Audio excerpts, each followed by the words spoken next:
Okay, got the floor cut. Everything's set in there. Engine's all propped up. The tranny's all propped up.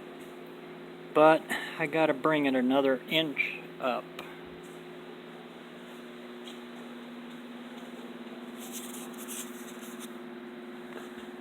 I still got plenty in here, and I cut plenty in here, so I can still get a good inch more up there, and gives me plenty of room around here. Goal is to have the motor an inch above the frame and the cross member. That way nothing can hit. So I set the nose to check my side,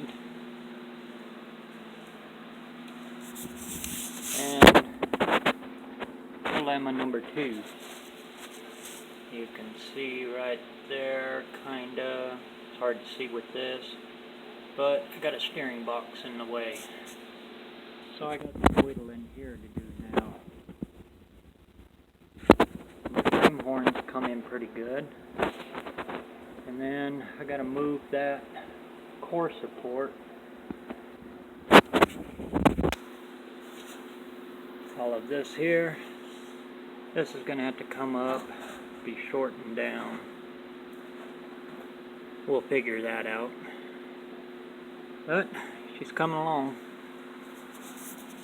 Next step. There you can kind of see what she's kind of gonna look like with the nose on her now, because I didn't have any footage of when that was supposed to be in there, but yeah, you can kind of see it. So I'm gonna get to cutting.